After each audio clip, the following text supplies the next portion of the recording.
Honorable members, ladies and gentlemen, we are about to start now. I want us to start the standing committee meeting of the Standing Committee on Public Accounts of the Provincial Legislature of the Western Cape. This meeting is held for purposes of deliberating and looking into the annual report of the Provincial Treasury of the Western Cape, together with its entity, the Western Cape Racing and Gambling Board. The first part of the meeting is an in-committee meeting and therefore a confidential meeting of the Standing Committee, where we don't allow members of the public as well as members of the media. The department as well is also not part of this meeting. They are going to join us after we finish the briefing with the Auditor General together with the Audit Committee. So welcome, honorable members and ladies and gentlemen from the Auditor General and the Audit Committee. So before we may start, can I get an indication of the apologies that we receive?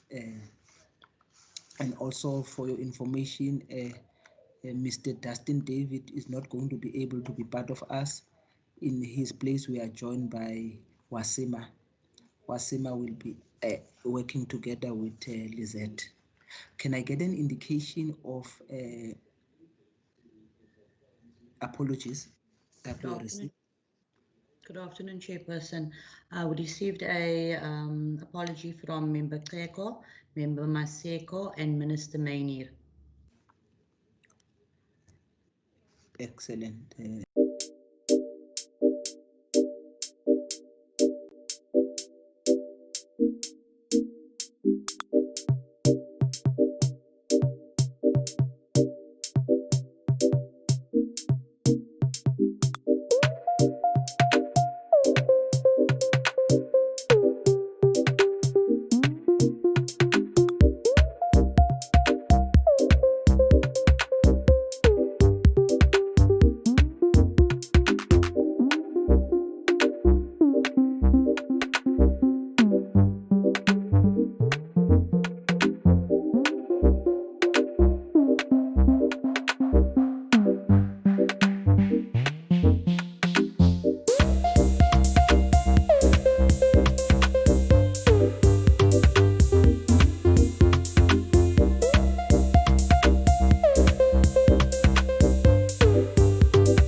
Mr. Lake, and maybe the CEO of the gambling board is also. Chair, Mr. Lakay is on mute. Oh. Yes, Mr. Lake. Yes, yes, yes. Afternoon,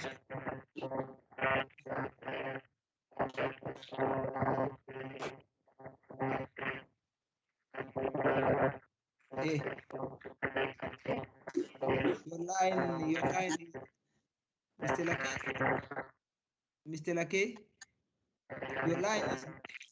your line is not clear at all. It look like there's a robot that is speaking behind you. So I don't know, but tell me. Also, you are in. Is the CEO also in?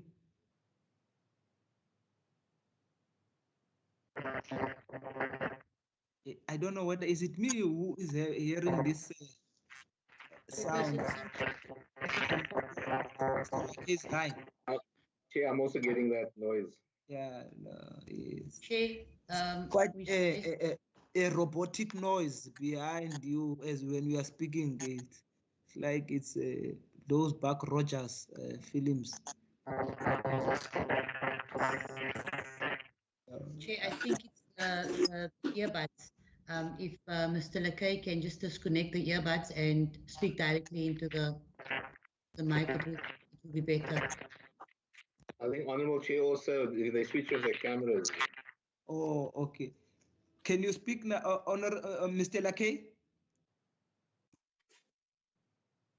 Mr. Lakay?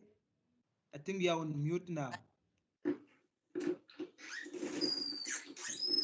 There's something there with the Mr. Lakay's line. Is the CEO in, Mr. Lakay? Chairperson, I'm not seeing the CEO. I'm trying to actually contact her. I'm in, sir. Oh, there. Oh, okay. Now, Mr. Lakay,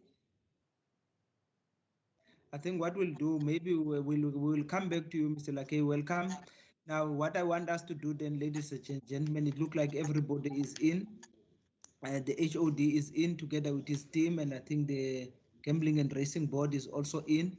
Welcome, ladies and gentlemen, from the Department of the Treasury, as well as from the Gambling and Racing Board, and together with the team that is accompanying you. This is the Standing Committee of Public Accounts for purposes of looking into the annual report of the Department of the Treasury, together with the Gambling and Racing Board. We are also in the annual report. There is a report of the Auditor General about the department and also about the Gambling and Racing Board. Earlier on, we did have the briefing with the Auditor General as well as the audit committees of both the department and the Gambling and the Racing and Gambling Board. What we'll do now, if there are any remarks, maybe some introductory remarks or opening remarks that the department or the Gambling Board would like to make, we will allow that. And then after that, we will allow members of the committee as well as other members of the legislature that are with us to ask questions. As this is an open and a public meeting, which is it's open to the public, after all the question has been asked by members of the provincial legislature and members of the committee, we'll give an opportunity to those members of the public who are present or who have indicated that they would like to ask questions or they would like to comment regarding the annual report. So now I don't know, let's start maybe with the department. HOD, are there any opening remarks that you would like to make? Thank you, Chairperson, and good afternoon to all the honourable members of the committee. I'll just make some brief opening remarks, and then of course, very happy to take questions and discussion. The 2019-20 financial year was a year of change. The department entered it knowing that this was a very difficult fiscal environment, reflecting the economic environment that we were in as a country at that time. And the Provincial Treasury was very much focused on measures to ensure fiscal sustainability and financial prudence and good governance for the province as a whole through its integrated strategy. Of course, during this year, there was also new leadership that joined the Treasury, myself included, and it was a process of both continuity and change in leadership. And then finally, of course, in the fourth quarter of the year, we were struck with the pandemic and the associated impacts on us operationally and in our broader fiscal, economic and social context. But I think that this year is the 2019-20 year was another successful year for the department, as evidenced in the report before the committee, and I think shows both its resilience in conditions of adversity, its willingness to in fact lead change where necessary, and the professionalism of its staff, which I think is built on what also comes out in the report is a strong bedrock of ethics, a culture of public service, and a commitment to continuous improvement, and you know that those cultural attributes of the department are going to continue to stand us in good stead as they have through this year. Thank you, Chairperson.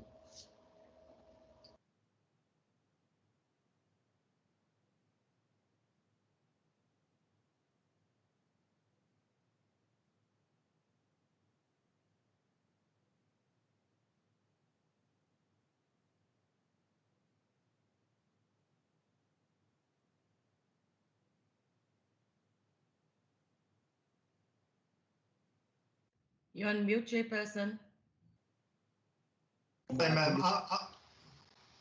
Oh, thank you very much. I was going to ask, maybe are there any opening remarks, maybe from the board, Chairperson or the CEO? Good afternoon, Honourable Chair, and to the honourable members and to all our colleagues. No specific opening remarks. As always, it's just a privilege and pleasure for us to attend the session and to interact with the honourable members of the Public Accounts Committee and to interact on our annual report to the best of our ability. Thank you, Honourable Chair. Thank you very much, Chairperson. What I will do now, I'm going to allow members of the Standing Committee of Public Accounts and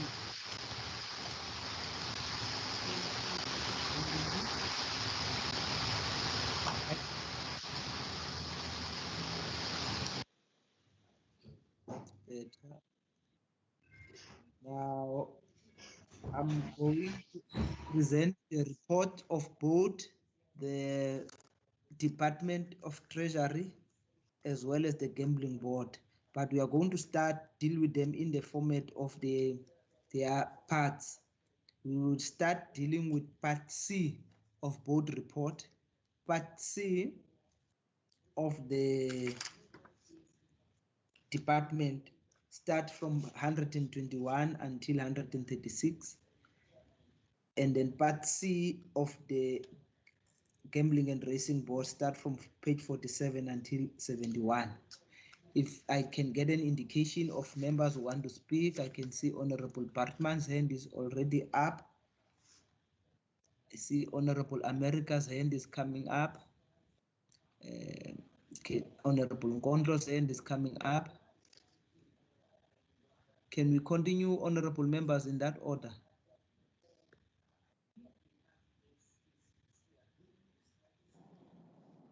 Thank you, Chair. Can I start? Yes, yes. Chair, firstly, to the Provincial Treasury, I would like to congratulate them on a clean audit. And then I would like to move to page 123 of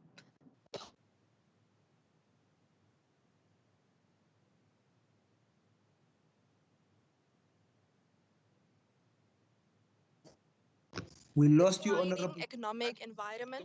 honorable Chair, page 100. Sorry, can yes, you hear me? yes, Page we lost 123. you. We lost you. can you start again? Okay. Page Yes. 123, Chair. Thank you very much. Okay. Paragraph 2 and 3 speak about a constrained fiscal outlook due to declining economic environment, which impacted budget allocations to departments. And then it also speaks in paragraph 3 about SEM performance and the possibility of regression across departments if interpretations and conflictions of notes from National Treasury isn't explained. And I just would like to receive some clarity regarding those two. And I also would like to just congratulate them on the fact that they have no open cases at the moment.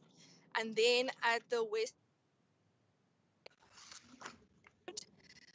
similarly, I've asked the audit committee regarding the matter on point 24 regarding the deviation.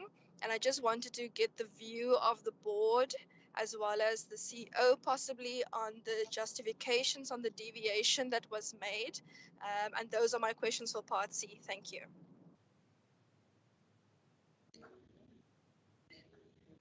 Honorable America. Thank you, Chair. So we'll be only confining ourselves to, part C. Of both. Okay. Okay, thank you. I want to echo the sentiments expressed by my colleague, Honourable Bartman, about congratulations to the department and to the Gambling Board for getting an unqualified audit, albeit with findings.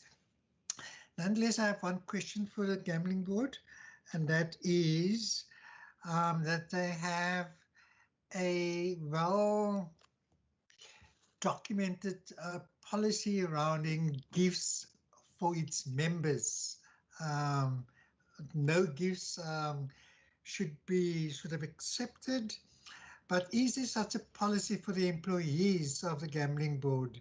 That don't get the sense from the report that such a policy exists, where employees are either allowed to accept gifts and it must be declared or must get permission, and if so, is there a gift registry to record such gifts if it is permitted? Thank you, Chair. Thank you very much, Honorable America. Honorable Nkondlo.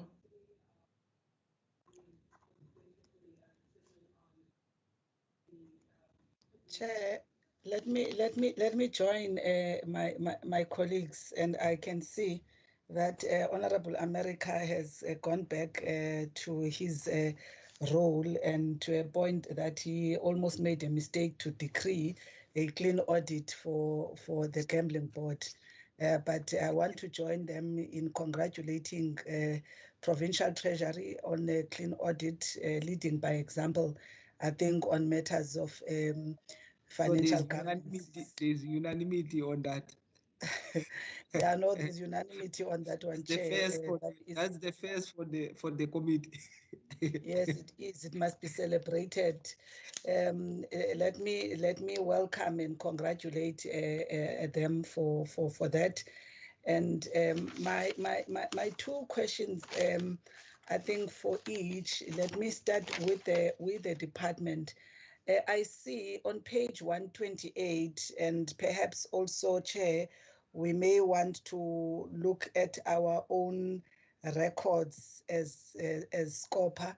I am not sure, because I think the issue that is under the SCOPA resolutions there's an indication that the department is still awaiting the invitation to brief the committee.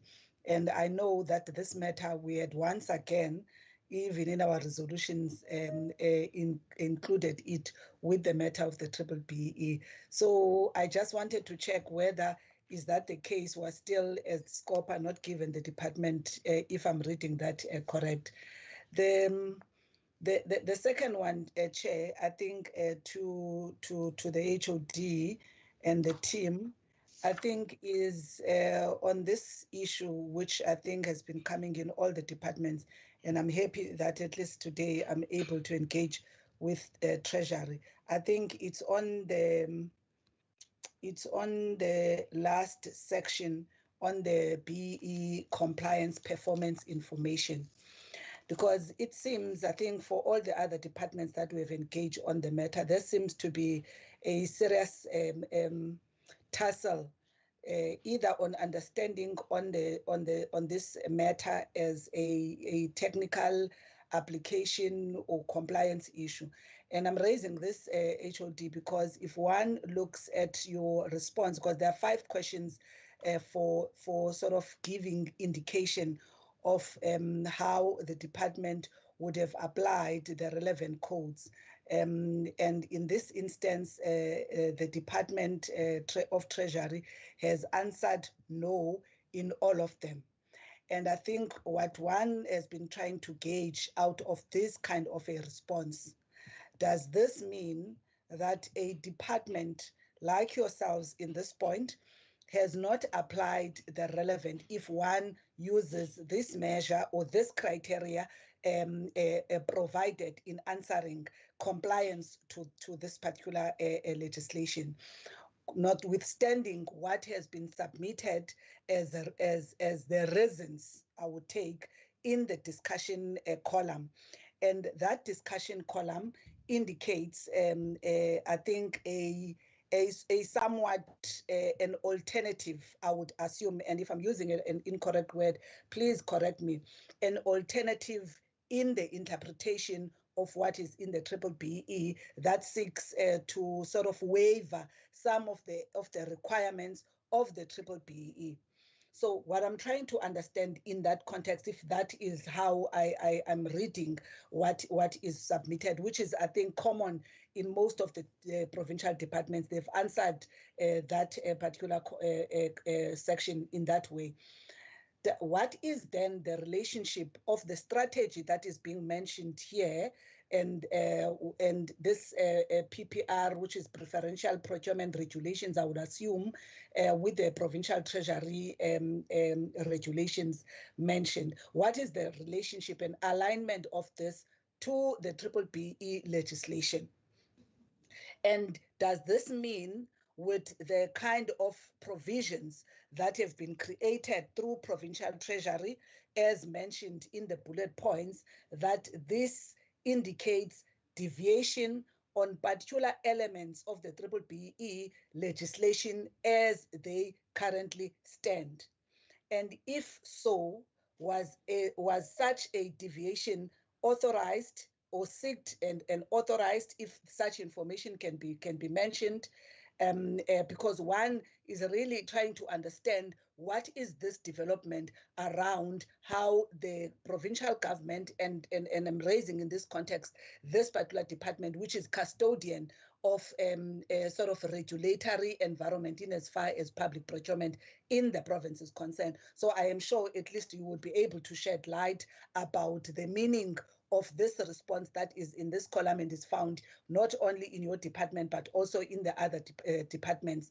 That's I think my second question, Chair. Although it is loaded with the other questions, I just want to understand this matter, especially at an administrative level. What is its meaning?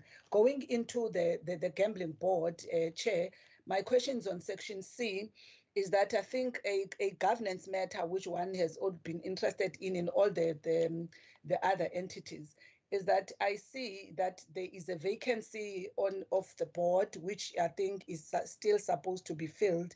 And I know we participated in the process of the selection and interviews. I just want to understand, because I'm not sure, unless I've missed that or I've forgotten, whether that position has been filled, because one would have been interested in how that position has been used to actually resolve the gender representation of the board. So that's my first issue, Chair. The second one, I think, on the gambling board is that I see, in as far as the meetings are concerned, in page, I think, 60 to 64, 60 in particular, that the board has actually had almost about 16 meetings in a year. So if my arithmetic my arithmetic serves me well as a student of Bantu education, 16 meetings would mean actually the board had almost a meeting, even more than one, in a month. And in that situation, I just want to understand that is this particular board, that does this mean, and I may be incorrect, I'm asking, does this mean that this board is actually highly involved in the operations? Because I would assume boards will sit every second or third month, or what has been these activities that then requires the board, or it's in the nature, I might have missed this, in the others. So pardon me with that and my ignorance on the matter. It may be in the nature of this board to actually have the frequency of their sittings, because I'm trying to think the time in between the board and the ExCo in this regard. And then the last one, in terms of the gambling board chair, is on the issue they mentioned on page 64 in their risks. I think the issue of loss of trust, if they can elaborate, what do they mean about that? I'm covered by Member Bartman, I think, on the issues of litigation, which I think will also come back on that one when we deal with Section E. Thank you, Chair. Thank you very much, honorable members. Can we get responses first from the department?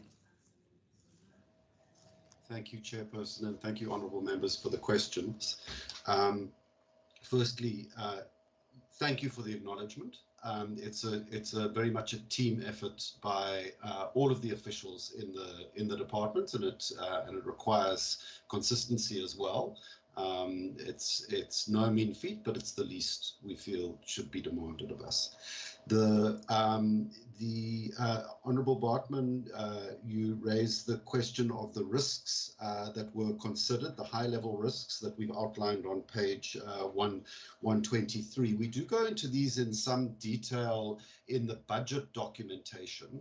And of course, these are evolving risks that have evolved quite rapidly in the current environment as well. Our fiscal outlook for in the year under review was constrained by both global factors and by what were acknowledged to be structural economic constraints in the South African economy.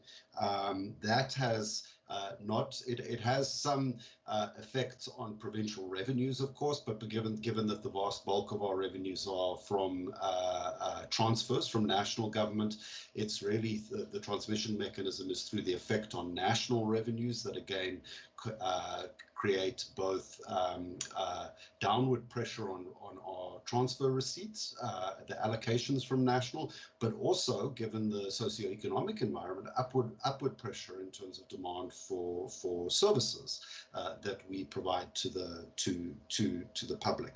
We obviously have to manage that very closely. The demand side pressures with the revenue side pressures, and that's the basis of our ongoing discussions with national government as part of the Intergovernmental Fiscal Relations System and the Technical Committee on Finance and the Budget Council and so forth, to take these myriad of pressures on revenue and on service delivery into account and reconcile them through the various fiscal instruments that are used to transfer resources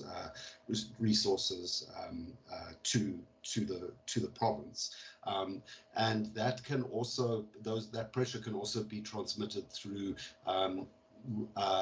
regulatory interventions that actually raise some of the costs of service delivery as well, a new standard or so forth. And if that is uncosted, that can start to lead to challenges as well. So I could go into further detail on the fiscal outlook there. But that is perhaps left for better addressed or more comprehensively addressed during discussions on the budget framework that captures it with slightly more nuance. With respect to the risks on regression in supply chain management performance, this is a heavily regulated environment, as I think we've discussed with the legislature before, the public procurement and the overall supply chain.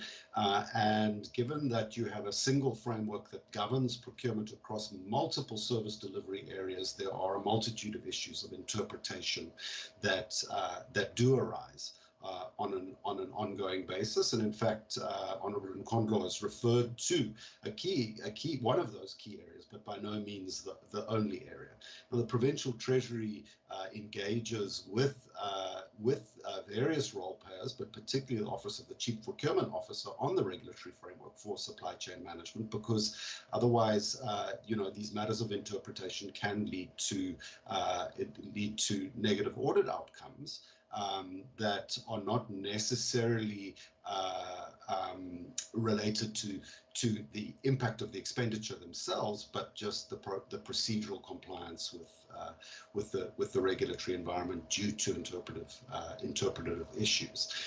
We have, I think, worked quite closely with the OCPO in identifying areas in both the municipal and the provincial government domain, given that the regulatory instruments are different for each sphere, and outlined in some detail both what the challenges are, the practical manifestation of the challenges in a particular municipality or department, as well as what steps could be taken to clarify the environment. We've also worked with our stakeholders to try and find and institute alternative dispute resolution mechanisms in that respect, so that we can find each other and make sure that we all stay within the intent of the regulatory framework when its application is difficult in a particular context. The Honourable Nkondlo had asked around the invitation from the committee to discuss the matter outstanding with this committee on as itemized on page 128. Of course, to my knowledge, we haven't managed to find a date for that engagement. I think it's been a very, very busy year for all parties and quite disrupted. But it is an outstanding matter, and we would certainly be very much ready and willing to engage on that on an ongoing basis, in fact. And then with respect to the BBBEE issues on pages 136 to 138, there is a constitutional and legislative compliance issue that had been a persistent concern for the province and has been subsequently subject to judicial findings on the matter that broadly supported the concerns that the province had raised over the effects of the legislation. But because this is a very, very technical matter, I wanted to ask my colleague, a very highly qualified colleague in this regard, Ms. Nadia Ibrahim, to come in as she specifically deals with this area and has the necessary legal background to advise the committee accordingly here.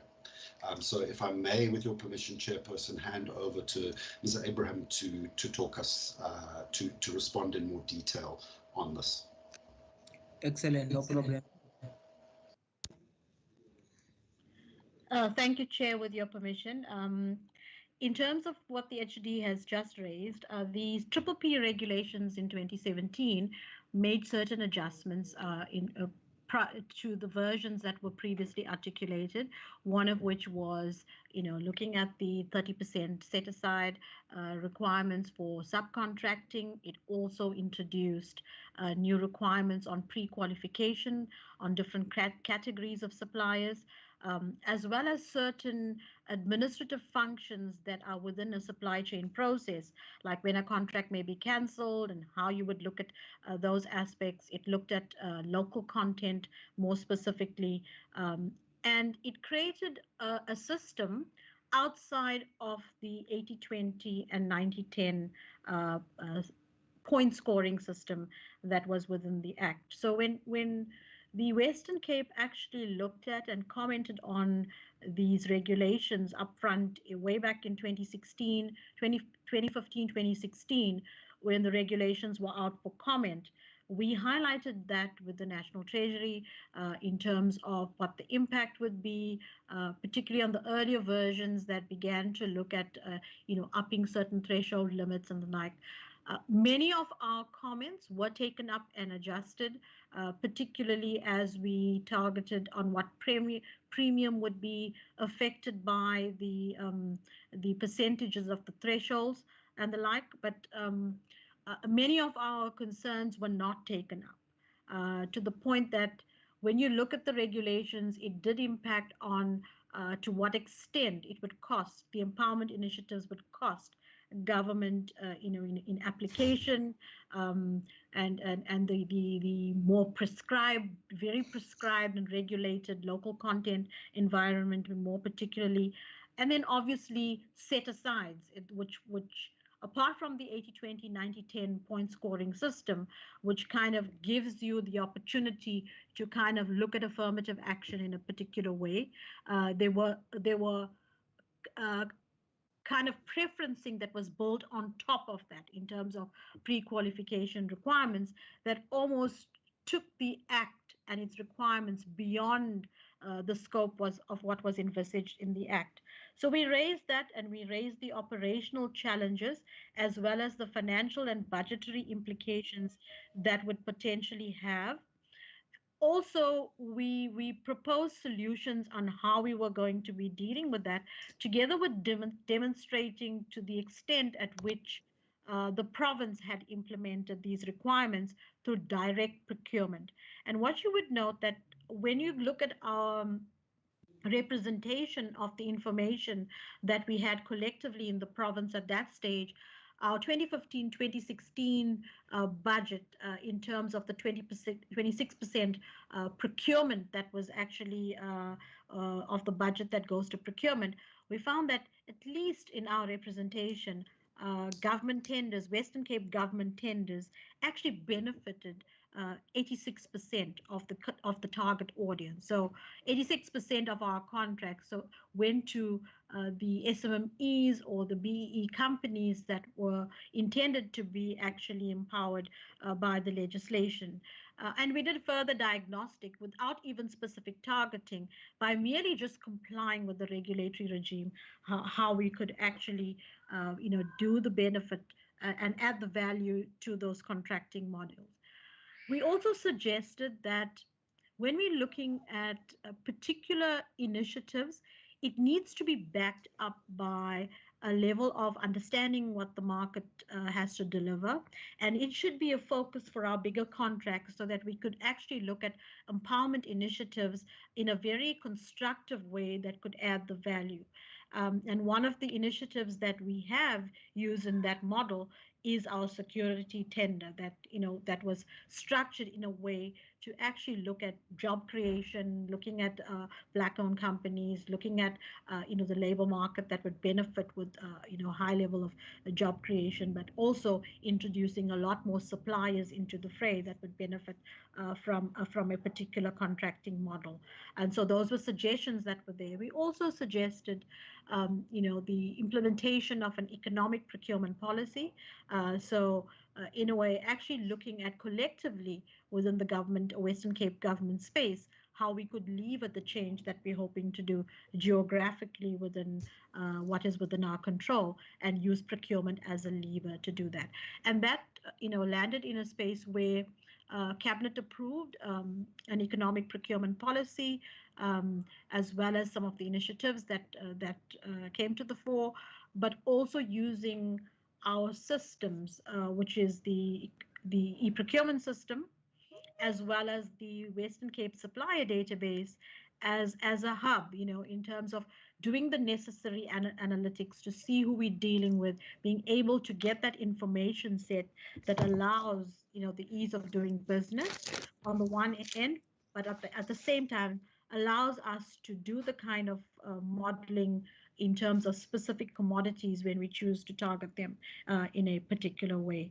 So in a nutshell, that was what we proposed, and subsequently now, I think it has largely mitigated the risk of the court decision that has now come to the fore, because we applied our discretion in those events, in those instances, not to implement where the law allowed us the discretion not to do so. And the alternative way in which we applied the regulations has allowed us to buffer the fallout of now the court declaring that ultra vires and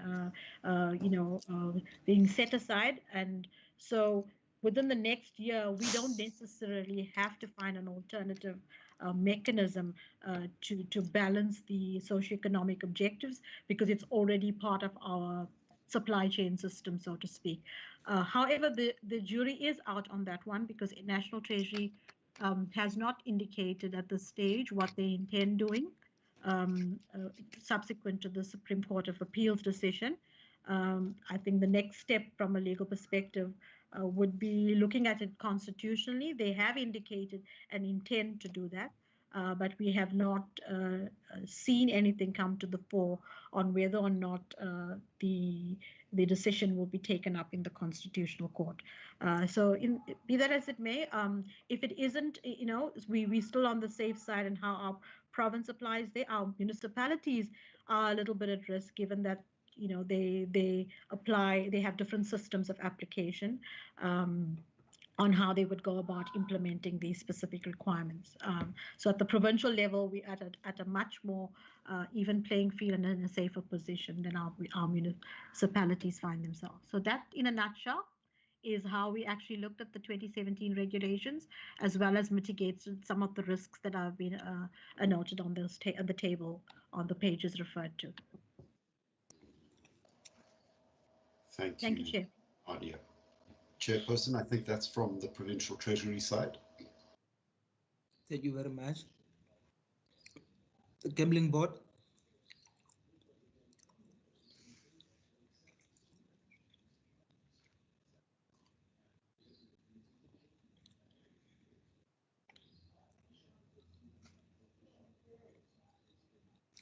You are on mute, Chairperson. Right. Let me start again. Thank you, Honourable Chair and Honourable Members, for the questions.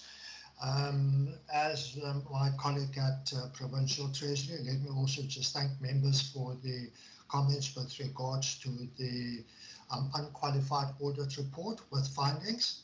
Not that we are ecstatic about it, certainly not. Our target is also a clean audit. However, having those findings, it's not easy, and because of a difficult environment, one has to somehow just deal with them when they arise. If you look at the two findings that were raised for the Western Cape Gambling and Racing Board, very difficult items to deal with, and I'm sure you would have heard from the Auditor General as well as from the Audit Chair how those matters has arisen and how that has been dealt with.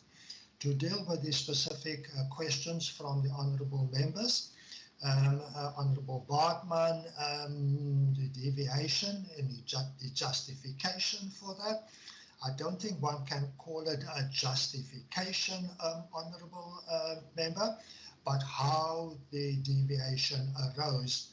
And for that, I am going to ask our CFO to take you through that, how the process for the SEM was started and how it became a audit finding.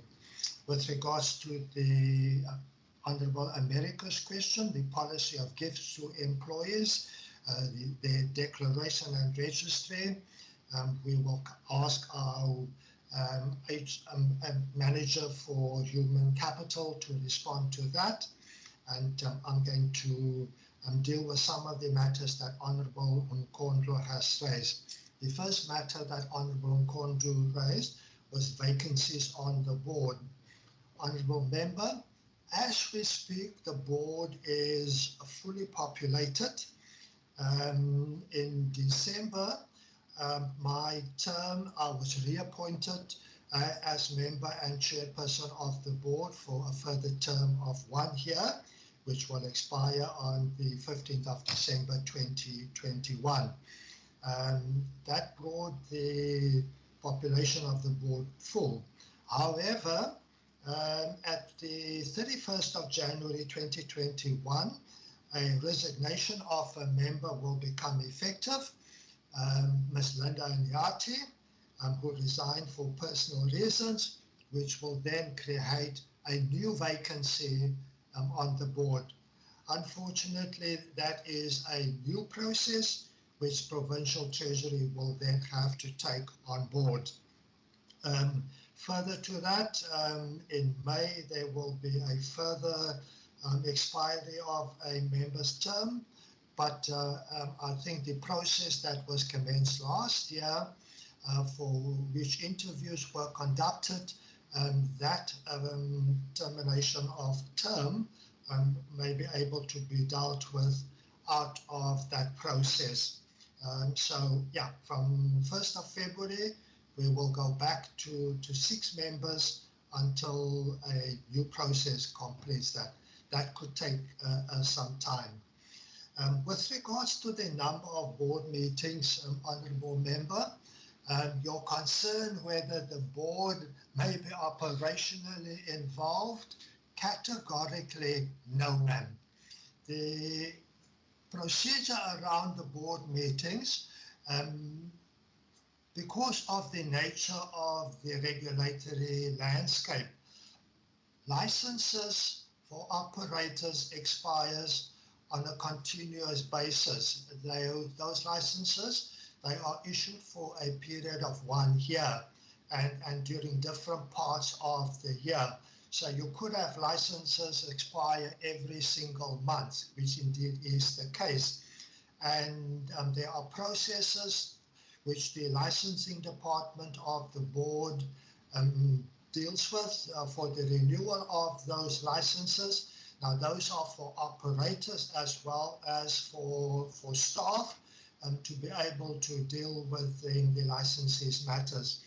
And those renewals are approved by the board on a monthly basis. So you have an annual application which rolls, but on a monthly basis, the board approves renewal applications, except for December.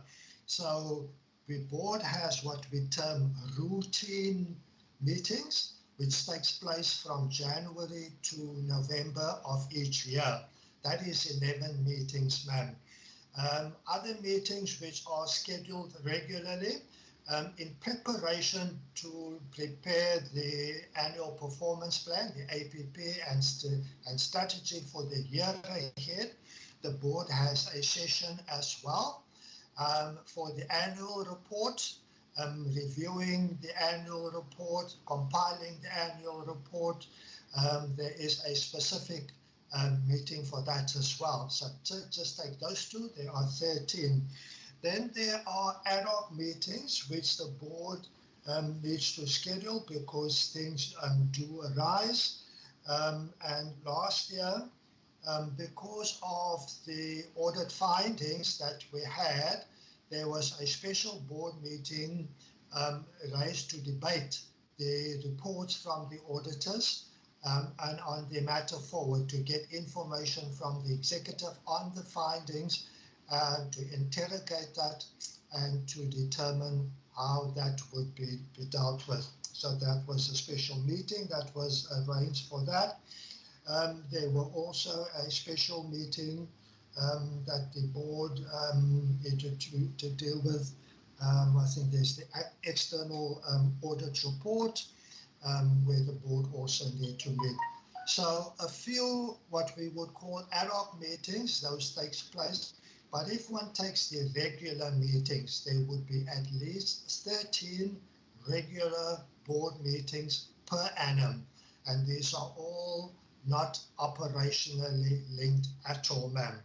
I hope that, but if there's any further questions that you may have with regards to board meetings, we would certainly like to engage with you.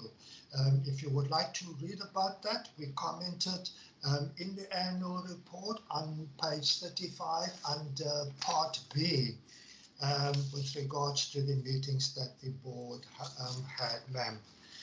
Then with regards to the loss of trust question, Honourable Nkondlo, it is a very serious risk for the board being an independent regulator. The board sometimes makes decisions which impacts, well, not sometimes, but always makes decisions that impacts on licenses and other matters. The board also acts within its powers that is given by the various acts. There are times where the board would discuss matters with Provincial Treasury with regards to the rollout of further opportunities around that, and engagement with Treasury. One must be very careful that these engagements are not perceived as being interference in the mandate of the board. If that is perceived, then the operators would say that the board is not independent and that the board takes its instructions from another source.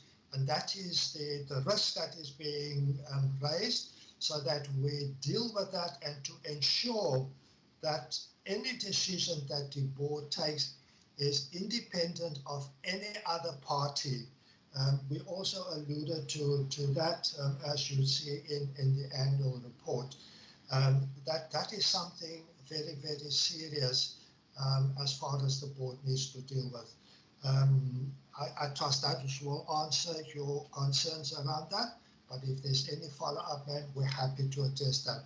So I'm now going to ask our CFO just to address further the finding on the SCM matter, the deviation that is Ms. Owisiwa, and thereafter immediately we can go to Ms. Sweetness Sikupani for the employees policy on gifts. Thank you, honourable members.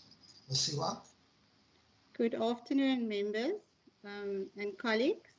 To Member Bartman's question, the deviation was based on the honest belief that the office was unable to execute the tenders insofar related to the compilation of the bid evaluation in terms of specifications and local content, as well as the project management based on the size of the entity and the fact that the board only has one supply chain management official.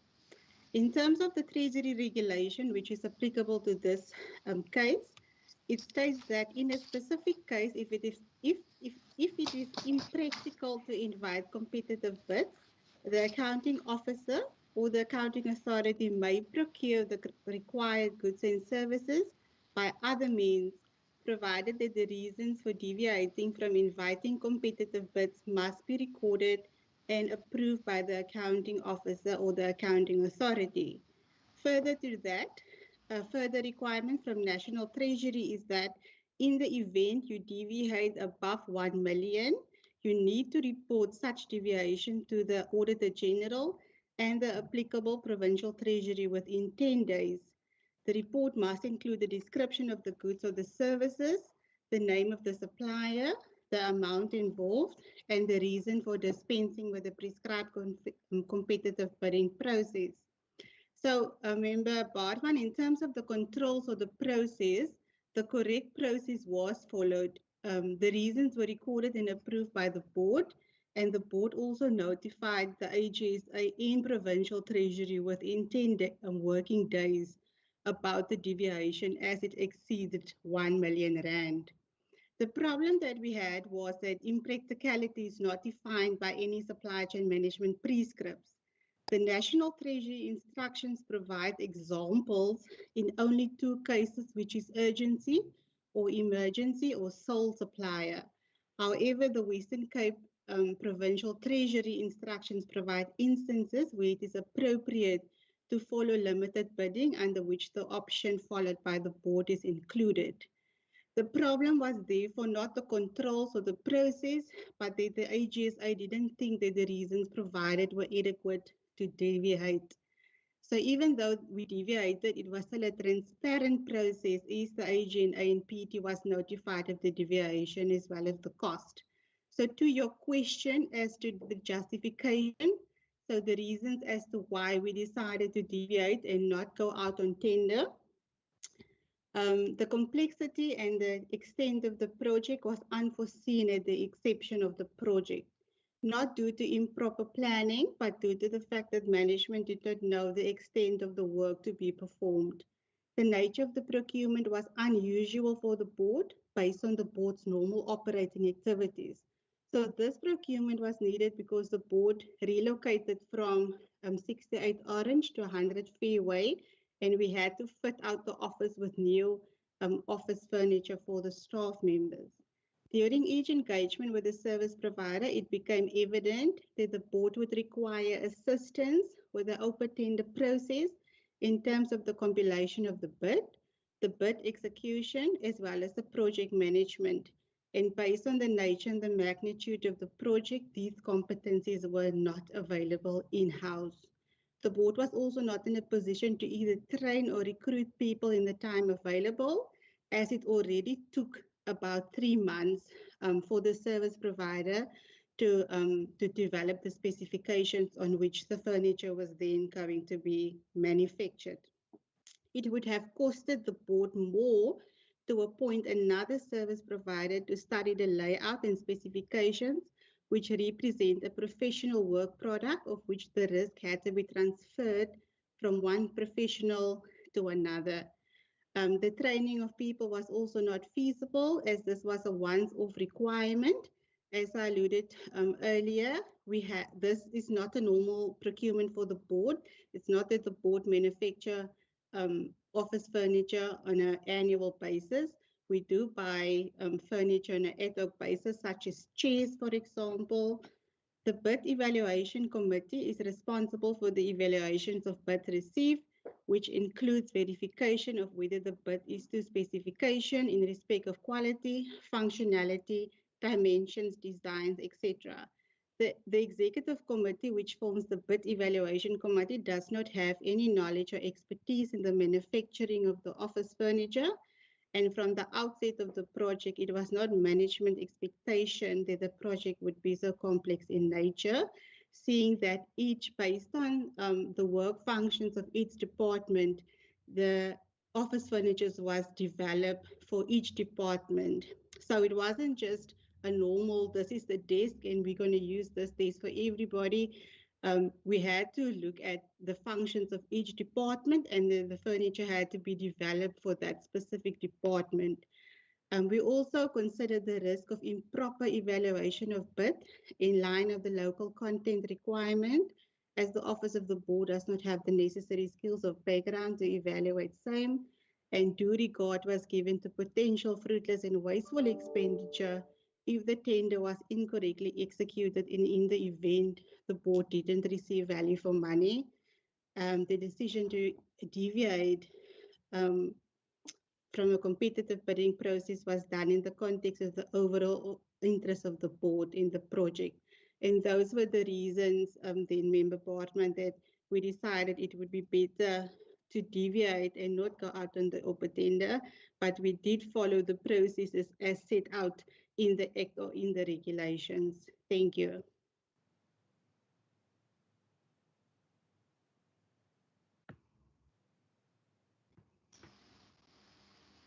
Okay. Chair. Can you hear me, Chair? Yes, who's speaking? The Sikopali Chair. Yes, the HR manager at the board. I'm just going to respond to the question in relation to the policy on gifts. Okay. The board has a policy in place, Chair, and it applies to all employees, which is both the board members and officials of the board. Basically, all employees cannot accept any gifts from the industry or our stakeholders. We also have a register for all incoming gifts and for the return of the gifts, Chair. But our industry is also aware of the this existing policy, so we're not receiving any gifts. Mrs. Siwa, you broke up. Chair, if I may, I think that was the HR manager. This is the CFO. We do have a register or policy for gifts. As we don't, as the HR management alluded to, we are not actually allowed to receive any gifts. So in the event we do receive anything at the board, we return those gifts as soon as possible. Thank you, Chair. Thank you very much, CFO. I think most of the questions have been answered, actually. Chair, yeah, we believe that we have responded to the questions. I trust that we didn't miss anything. Thank you very much, Chairperson. Any follow-ups, honorable members? Honorable Ngondo?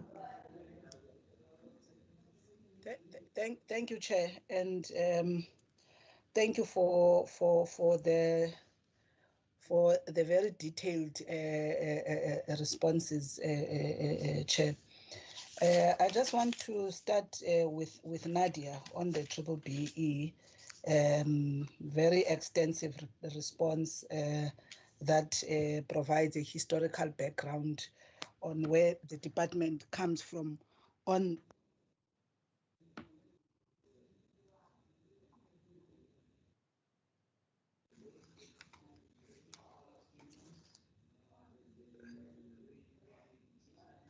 Your line has...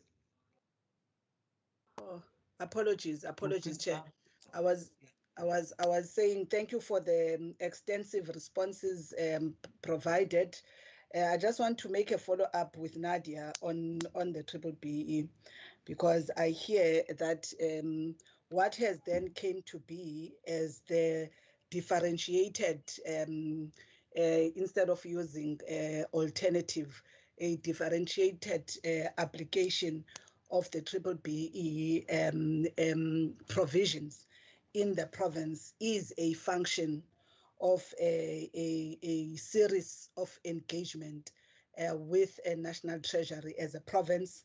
And as she states, many of their concerns were not taken as she has alluded to this. And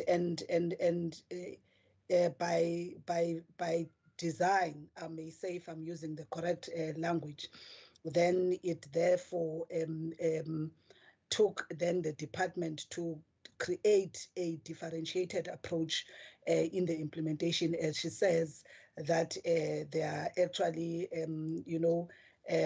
particular gaps in terms of some of the definitions.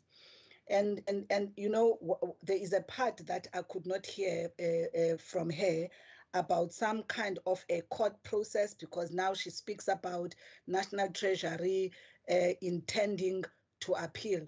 If she can just clarify me there, was there a court a case on the matter, and was the court case between the provincial treasury or provincial government with national treasury? If I can understand that, and also if that particular court case and its ruling can be shared, which is what she alludes to, the fact that national treasury is in the intention of sort of appealing. I'm trying to understand that particular aspect, because indeed I think, as the HOD was saying, there's a constitutional question here that needs to be resolved, and that, for me, that constitutional question, and that compliance question that I think we're discussing even in the last meeting yesterday, is what do you do? My little understanding, of laws as they stand, is that those laws must be adhered to. That's why we've got AG and all these other instruments, including ourselves as the legislative arm of the state, to ensure adherence to current prescripts. And when there are contestations about those, there are processes allowed in law, even in the Constitution, for amendments and reviews. And now during the process, when those are being reviewed, you know, it then becomes important what becomes the clarity during the period, what becomes the standing of the current legislation as and when there is a particular inquiry about, you know, the legitimacy or even constitutionality of that piece of legislation. And I think this is one area that I'm interested to understand. And indeed, HOD is correct that I think as we have been sitting in this particular SCOPA and also in other departments, especially in SCOPA in the previous financial years, one of the issues of BBBE compliance and adherence has been a sore point, you know, most of the departments of the province. So I'm raising this particular question so that I can clarify myself in understanding that at this point, because I do not want to just use general statements. I want to be able to understand that at this point, in the Western Cape, there are particular elements of the BBBE that are waived. And that process of doing so, you know, it's this particular process. That's why I'm asking, this particular, is there a court case that has actually declared that the Western Cape can then, you know, decide to do things differently? And that is why I was asking earlier on, does it mean that the department is not complying if we use that section of the annual report in terms of answering those 5 questions? Can one then conclude that the department or any other that has answered no is not complying, instead is using a differentiated approach, you know, in terms of realizing the intentions of the act, but not necessarily, you know, taking up what are the provisions of the act in realizing those intentions? So I think that is one area that I think Nadia must clarify for me, in particular, that there is a litigation on the matter, and who are the parties to this particular litigation. That is why I was asking whether the Western Cape has then been granted a deviation, or if not, there is a court case, then it makes sense if there is a particular court case that has actually given them, you know, authorization to sort of do things differently. So that was the first point, Chair, and my apologies for the overemphasis. And I just want to check with the CFO of the gambling board if I heard her properly. Because I wanted to understand, she spoke about a 3 months bid specification that took specifications of this particular project of the furniture that took 3 months by the service provider. And I just want to understand, did the board appoint a service provider for developing the specifications of the type of furniture or design that they were looking for? Is that what she is saying? Or is the same service provider, and the same service provider is the one that did the specifications and actually became the same provider that actually undertook the job? That is one thing I just wanted clarity on. And actually, Chair, to just say, because one of the things I'm hearing, if I'm correct in my hearing, is that some of the issues are because of capacity, SCM capacity issues within the board that then led to them making particular decisions. And I would be interested to know, you know, given that this matter has gone to this point into the future, how are these issues being resolved? Because obviously, I don't think it could be justified that when you've got internal supply chain capacity issues, you know, that will actually result in you, you know, applying deviations, because here you're talking about something that was impractical, and I still am trying to listen to what was impractical about going out on an open tender to source the same services that you would have wanted from this particular provider. But if they can answer me about the bid specification and what has been done to close the gap of supply chain capacity within the board. Thanks. Let's first start with the department. Thank you, Chairperson. I'll hand over. We can certainly provide the committee with the court judgment. It's quite lengthy, But let me hand over to Nadia to talk through exactly how it was approached in terms of dealing with the matter from the outset, from the cabinet perspective, in terms of provincial policy and the application of discretion in that regard. And then, because it was that set of issues, in fact, that was then covered by the court case itself and the ruling. Nadia? Thank you, Chair, and thank you to the HOD. Just to give clarity, at no stage did the Western Cape government break any of the preferential procurement regulations or its act. What we did do is we stayed true to the act, because the act actually empowers the scope of the regulations. So the regulations were requiring that certain specific special conditions are dealt with in a particular way within the 80-20 and the 90-10 point scoring system. And what the Western Cape did was stay true to those requirements. The regulations in itself in 2017 allowed certain discretionary provisions where it would say, if feasible to do so, or the Western Cape may, or an organ of state may, or the accounting officer may do certain things provided that A, B, and C. So where there were discretionary requirements, we applied our discretion in a particular way, whether to apply those requirements or not as prescribed in the regulations. But we stayed to the letter of what the act in itself was, we were empowered to do. And in terms of how we went about doing that and how we finalized on actually saying we're going to apply our discretion in this particular way within the confines of the law, was that we actually built a business case. We built our evidence base on and to demonstrate how that was working in the province. We actually went through an entire legal review. We solicited the comments of legal services and had various outside legal opinions in that regard as well, where senior counsel provided legal opinions on the basis. We provided that to the National Treasury. We tried to have engagements. We consulted widely within the space of our departments, CFOs, HODs, and then we actually took this to cabinet. And cabinet made a decision in terms of and resolving on the way in which and directing the province on how we would apply that discretion.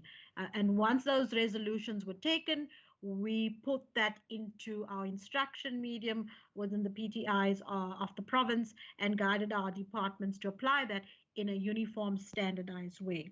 And to the extent that we've not had any audit issues on application of the PPPF regulations per se. You will note that I said one of the requirements that also had were issues or challenge was local content, and that one there was no discretion provided in the regulations. So the Western Cape had to apply that as it was. So the law allows you to, there's different sets of case law that allows you to, when there's a challenge and how you would operate. And I think the case law has evolved in that space.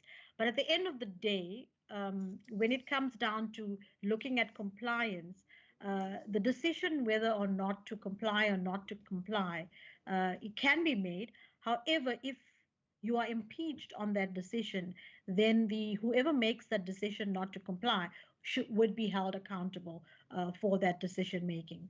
But thankfully we did not make that decision not to comply. We applied the discretionary requirements where the regulations made provision for that, and obviously showed a higher level of compliance to the intent and spirit of the Preferential Procurement Act. On the second aspect of your question, in terms of the case law, we chose not to challenge that at court in the Western Cape. So it was not the Western Cape that took the National Treasury to court. It was other role players in the space. It actually went through high courts in different provinces, where the initial decision, I think it was the Gauteng High Court, was actually dismissed. And then subsequently, Afrobusiness took on the baton, and on behalf of its representation, actually took that to court on behalf of a grouping of different bodies. And the court decision actually addressed the very issues that the Western Cape had indicated as being challenging, and having been successful in that space. So the court ruling is now, because it's a Supreme Court of Appeal decision, it becomes applicable across the board. But it has been set aside for a 12-month period in which the National Treasury needs to find a way to be able to deal with rectifying the mistake. And either putting in new regulations or correcting it or repealing the previous one. So that's where we are in time and space, and the National Treasury needs to make that decision on what steps it needs to take next. And that would mean either it goes to the Constitutional Court, because that's the highest court of appeal in the land, because it is a Supreme Court of Appeal decision at this stage. If it doesn't, then the decision stands, which means in the next 12 months, the National Treasury needs to resolve the issues that have been identified, and either remove the legislation through a repeal process, or rectify the situation by a replacement set of regulations, as the case may be. So that's where we are on that one. Thank you, Chair. That's it from the Provincial Treasury. I hope that's an adequate response to Honourable Nkondlo, and we will follow up and make a copy of the judgment, which we do have available from the SCA. Thank you very much, HOD. The board. Chair, if I may. Member Nkondlo, thank you for the question. You are correct. The board only has one supply chain management official, and that it's not like there's vacancies currently in the supply chain management unit. We always had one supply chain management official based on the structure of the entity and due to the size of the entity. I think the difficulty that we have, Member Nkondlo, is the fact that the tenders that we normally have is, for example, we have an internal audit tender, which is over a period of 3 years, and we are currently in a tender for the licensing automation project. In both of those tenders, we have expertise or knowledge within the board. For example, if we go out on the internal audit tender, I have a finance background, so I can speak to those specifications. Our IT manager, Mr. Matthews, he has the required expertise and knowledge in the IT sphere, so he can speak to those specifications. I think our concern was not executing the tender correctly, and that was the main reason that we didn't have those expertise in-house. You are correct when you say so what happened was service providers. So what happened was we advertised for a service provider or consultant to assist the board to getting the specifications on which the office furniture was then going to be manufactured. So we asked those potential providers to attend the compulsory site meeting, and then 5 service providers attended the compulsory site meeting. In the terms of our reference, we indicated that the intention of the inquiry is to develop specifications in order to be advertised publicly for the manufacturing of the furniture. So it was always the board's intention to go out and tender, as we expected that the procurement of the office furniture would exceed 500,000 Rand. When the inquiry closed, or when we only received 2 quotations. One quotation was from the service provider, which we then appointed, and the other quotation was from someone that did not attend the compulsory site meeting, and that quotation was also 425,000 Rand, so we couldn't even consider that particular quotation because that person did not attend the compulsory site meeting. So the board then appointed that specific service provider, and then we also then deviated to say, you assisted the board for the past 3 months by setting the specifications, and therefore it is appropriate then for that specific manufacturer or the that specific supplier to assist the board in manufacturing the office furniture. To your question as to what controls we are going to implement, seeing that we only have one supply chain management official to prevent the reoccurrence of such instances in future. Like I said, this is an isolated issue and it's not a procurement requirement in the normal business activities of the board. Should the board not have in-house expertise in procurement in future, the office will then identify that at the start of the project and then ensure that we have assistance throughout the full cycle of a procurement. So someone that can assist the board with the compilation of the bid, to evaluate the bid, and also to oversee the project management. We also will consult with supply chain in the province to ensure that we are on the right track and comply with the relevant requirements. And then we said going forward, we will obviously limit limited bidding as far as possible. I just want to say that this is the first time that the board deviated in terms of where we incurred more than 500,000. So this is not normal practice for the board where we want to circumvent the supply chain management regulations, but this was in our view in exceptional circumstances. Thank you. Honourable Chair, if I may just add, please. Yes, Chairperson. Thank you, Honourable Chair, to Honourable Member Nkondlo. Just further with regards to the capacity, I don't think we should become unduly concerned that we do not have the capacity. I think Ms. Siwa was at pains to explain that this was an unusual circumstance. It doesn't arise regularly, and as she has indicated also, should an instance arise where the board or the management does not have the capacity to deal with any particular occurrence, we will seek the necessary expertise on a consultation basis for that specific need. There is no real need to bring in any additional staff as it does not warrant any additional staff at this juncture, Chair. Thank you.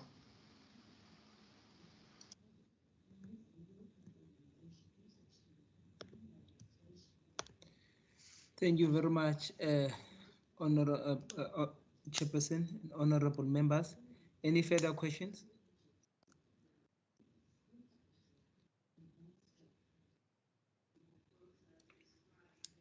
In the absence of further question, honorable members, can we move to section E?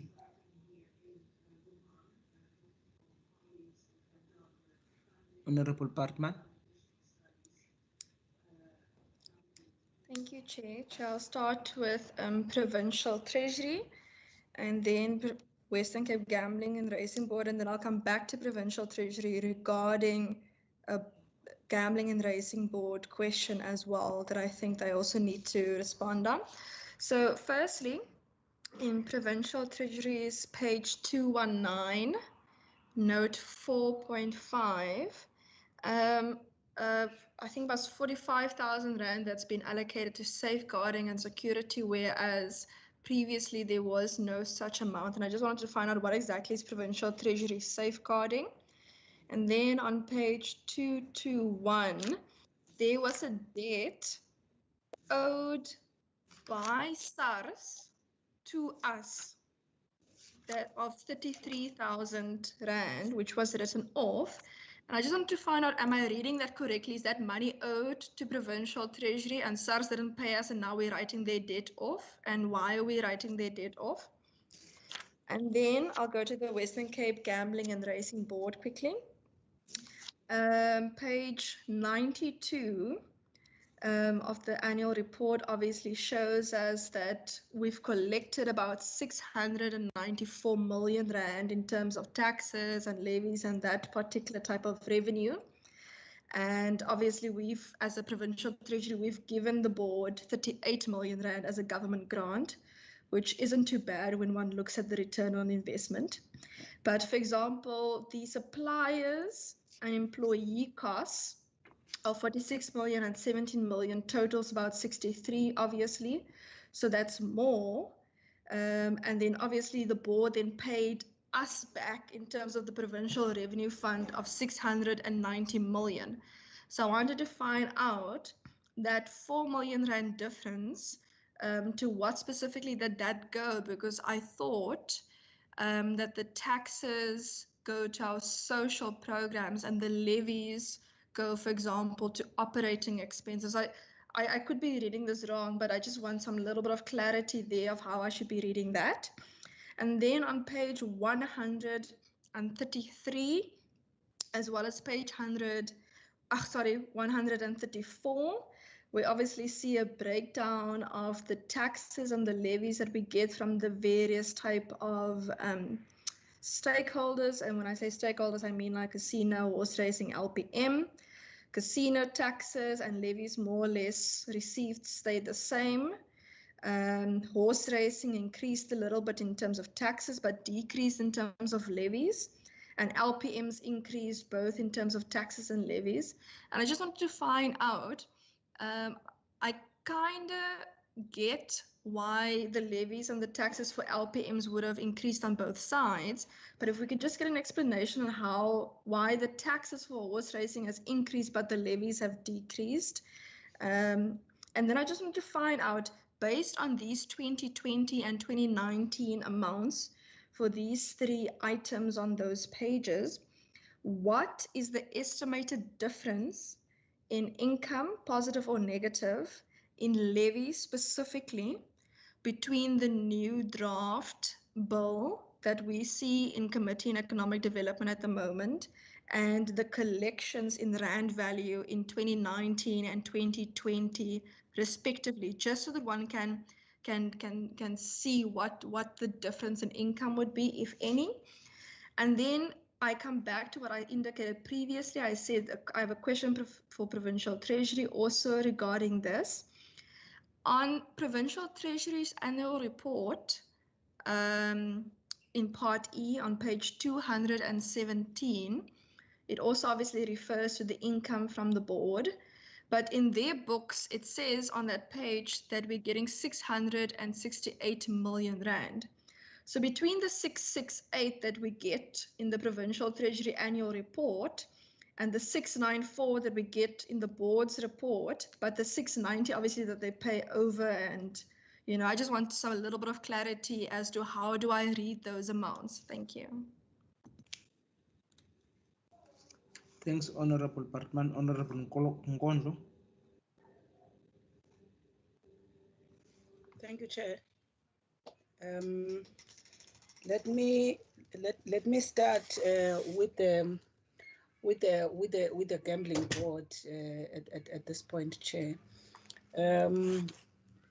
I think having listened to, the initial, the discussion on the issue of the contingent liabilities, especially the court cases, I think one is still just interested to understand if, unless I didn't see, and please indulge me, the leadership of the board, if there are any legal fees, that are budgeted, in case some of the litigations goes against, or that would not be the way in which the gambling board will deal with the matter. And then under page 147, Chair, on the irregular expenditure, I see this particular matter, I think, has been been with the board for some time. I'm just trying to get to that 147 page, Chair, just to correctly quote what is in the document. Yes. If one, I think, looks at the cases themselves, which has been under investigation, I see, for example, that the one case where there was the deviation, there was a decision made not to disclose the amount in the 2019 financial statements. Was this the decision of the board not to disclose? And if so, why? I see they talk about immaterial nature. Perhaps they can educate me better about what was their rationale at that point. But also having looked at this matter, which was 2017, 2018, what has been the delay? Because I see in the last sentence that it says the matter is still to be presented to Provincial Treasury for condonement. And if it is a case of 2017, 2018, what is the delay, or if there is an update at this point of where that matter is at this point? And then, Chair, the other one in terms of the board. Okay, I think I'm done with the board. Those were the ones for me in terms of section E. Let me quickly, Chair, go to the department. In the department, the few questions that I have in terms of the financials, I'm also trying to get quickly to the pages, is that I see HOD a 23.8 spend on training and development under the economic classification. I think also 84.1%, I think it's program 2. And I just want to understand what would be the context in this regard, given you've got such a hardworking team. And obviously you had budgeted for this training. Is it because particular people didn't attend the training, or what is the story behind this? And then on page 200 and 198, also there's an indication of late procurement, for example, of the computer services. What could have been the reason of this late procurement?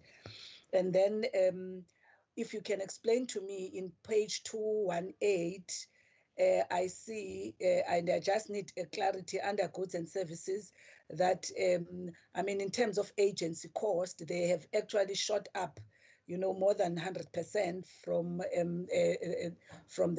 the previous financial year, as reported there, from 9 to 1,771. If you can just indicate what could that be, and whether it would have been just a once-off, because I think I picked up in other pages where you spoke about, I think, a particular system. Not sure whether it's the supplier database system that had to be bought. And if actually you can explain to me both of the costs when I look at the computer services and the agency support, because I think, yeah, the explanation, I think in one note makes mention, of sort of computer services. Is it the same thing or something different? And I think on the irregular expenditure, Chair, I see also in terms of the department, the irregular expenditure also has increased from 1139 to 3017. Whilst the matters are explained there, and are being attended to. Is this a concerning feature, HOD, in terms of the management of irregular expenditure in the department? And my last one, Chair, I think is both on page 200 and 241. I'm just trying to understand, especially I think in the annexure on the municipal transfers, because one sees that there are the conditional grants, including the FMSG, which was transferred. Whilst there is a mention, I think, of about 5 municipalities that the monies could not be transferred for reasons stated. Now, what I wanted to understand is that I think on the other, on that annexure, if you can clarify for me on the column of the amount spent versus the unspent. Because if one just reads it, as a lay person, one sees that the monies that were transferred, remain actually the same, and you just see a dash, which I'm not able to understand what it means. Does it mean those monies with the other municipalities now that didn't have problems for receiving those monies? What exactly was the situation with those monies? Were those monies fully utilized? Because I don't get that in terms of the presentation of those columns, if that can be explained. Thank you, Chair.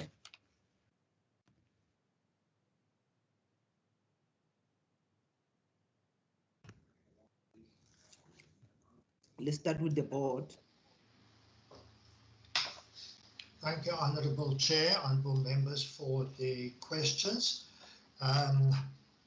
With regards to all of these financial matters, the differences in taxes collected and distributed, as contained in the cash flow on page 92, our CFO will respond, in addition to the levies to be collected and the estimate of levies in future years. Ms. Siwa can also talk. As far as Honourable Nkondo's questions, the legal fees budgeted and the legal matters, we can have our legal services manager, Ms. Kebu, please respond with assistance from Ms. Siwa if needed. And with regards to the irregular expenditure, the processes, Ms. Siwa will again respond. And that as well as the condoning of the matter to date. If there's any further assistance, we will come in after that. Thank you, Chair. We hand over to Ms. Siwa. Thank you, Chairperson. Member Bartman, I'm not 100% sure I understand your question on page 92, but I will try to explain what I think you're asking. So the taxes and levies collected is a 693 million versus the taxes and levies distributed of 690 million. So at year end, we were still owing, or we still needed to pay that difference to Provincial Treasury, and therefore that movement, so that amount that we owed to PT at the end of the year was included in accounts payable. So that would have been taken into account in your suppliers, which basically is the movement between this year and current year. I don't know if that answers your question. If not, please let me know. Then for page 133, I think you asked the draft bill. So the draft bill does not have any impact on the amounts that you see for taxes and levies collected during the year, because the draft bill speaks to the money that will be payable to the board. And I think at our last calculation, and I don't know if this is still correct, and maybe Ms. Wharton or someone from PT can speak to that, I think we were at an amount of 30 million. If the bill has to be enacted, that will then be paid to the board in fees. So I don't know if that is still the estimate that we are working with. To members Nkondlo's question, yes, member, we do budget for the legal fees. Our annual budget for legal fees for the year under review was 2 million rand, and the legal manager will speak further on the litigation matters. And then to members Nkondlo's question in terms of the irregular expenditure, so this matter pertains to the board attending training, which was provided by the University of Las Vegas. And in that instance, again, we failed to obtain the tax clearance certificates. So what happened, Member Nkondlo, is that, as you said, it was immaterial from an audit perspective. So when the auditors identify misstatements in the financial statements, they will have a materiality figure. And if the misstatement is less than the materiality figure, then the management of the board can then choose whether or not to adjust the financial statements. At that point, we didn't want to adjust the financial statements because we wanted to obtain more information from SARS. And like I disclosed in the financial statements, we did have engagement with SARS, and then we wanted to deal with the matter in terms of the framework, and that is as to why it is still not being resolved, because we only brought in the matter as at the 31st of March in this annual report that you see. So I have written to SARS, and they responded to say that the procurement is a deviation from the normal tender processes, and SARS only deals with a small and specific portion of the process. So even SARS, there's still uncertainty, and I've written to National Treasury, and as of yet we have not received correspondence. But the plan is, Member Nkondlo, to send this to the Coordination Committee as soon as possible. I think I will just follow up once again with National Treasury, because there are certain, as per SARS, he sets out in the email that there are procurement conditions that he has been advocating that the entities raises with Treasury. So we are working on that particular issue then to present it to the Coordination Committee. I think those are the questions. Chairperson, I will just ask the HOD of compliance to speak to the difference between the increases in the tax and the levies, and then the legal manager will speak to the litigation. Thank you, Chairperson.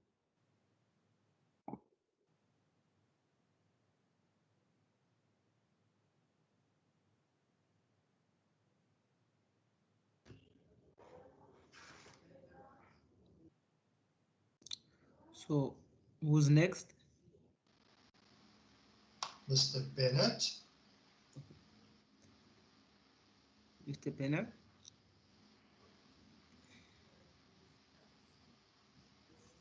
So if I may, Mr. Bennett says that the organizer has actually muted him and he can't unmute himself. Says the organizer, can unmute him, please? Okay. Wasima or Lizette? Can you unmute? Yes, we'll do that.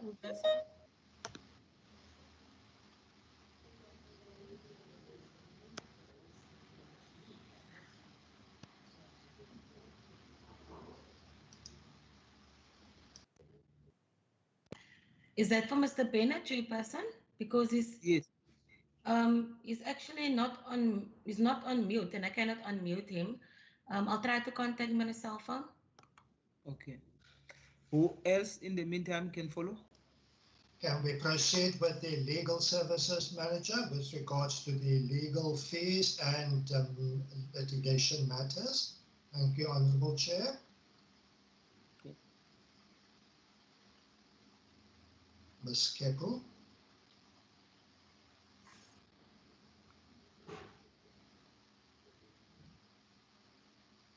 Legal manager?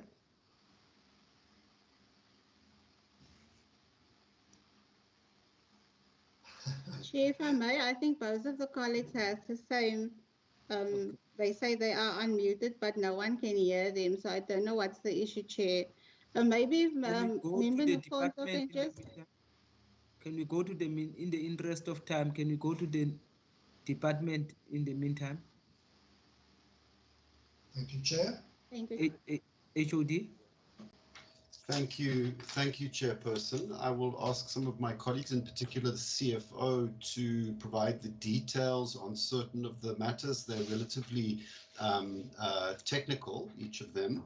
I think particularly the questions raised by Honourable Bartman on the safeguarding issues under property payments and the SARS debt and the GRB receipts.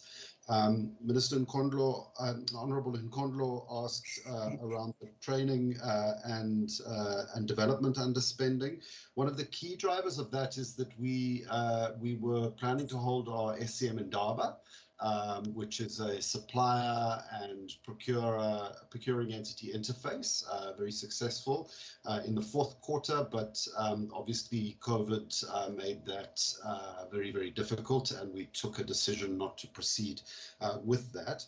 We have also noticed a trend here, though, that we've taken subsequent action to correct in terms of the alignment of the training offerings with what staff would be interested in, excited to attend as part of their own career development and so forth. So what we have done subsequent to this financial year is relook at our overall talent management strategy that will align both internal and external training offerings in a more integrated framework. Yeah, I mean, it's not for the year in question here, but it is part of our response to seek ongoing enhancements to that program. But the larger part of the underspending was also around the SCM conference issue. I think the CFO will speak to the computer services issues around procurement. On the rise in agency costs, this is related to the Provincial Treasury establishment of the walk-in centre as part of the supplier support program, and the agency support that we've got for that in the establishment of that centre. The irregular expenditure is something we look at very, very closely. The CFO will provide more details. All irregular expenditure is a concern, but given the very low levels, it tends to be quite transaction specific. Given the very low baseline here, so that's why the jump. And then I'm not sure I fully understood the point on the transfers, but obviously transfers that are not made are effectively underspending and then surrendered to the revenue fund in the case where we don't make a transfer to a municipality. But CFO, if you understood that question differently to me, then please advise, please chip in. Otherwise, Honourable Nkonto, we may just need a little bit more guidance on exactly where we can explain the issue to you. CFO, Anna-Marie. Good afternoon, Chairperson and members and colleagues. Yes, I will respond to the questions as indicated by the HOD. So the first question was on page 219 with regards to the safeguarding and security services. As the HOD has indicated, we outsourced the walk-in centre.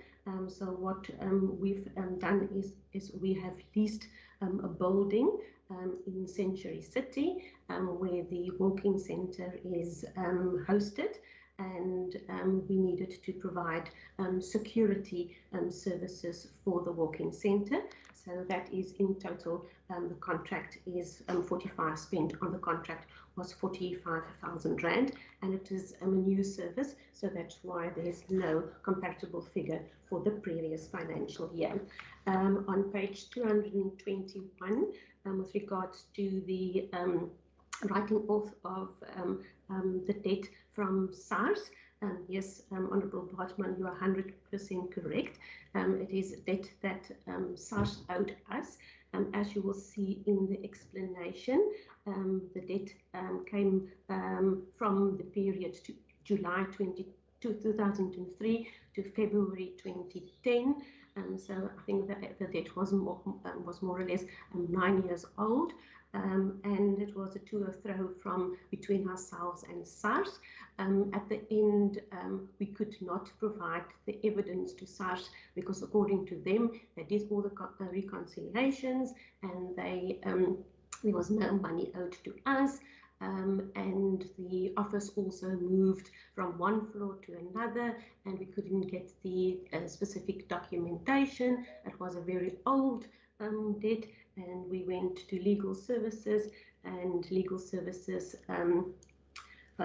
proposed or recommended that we write off the debt because it's already 10 years old, 9 years old. So that's on the SARS debt.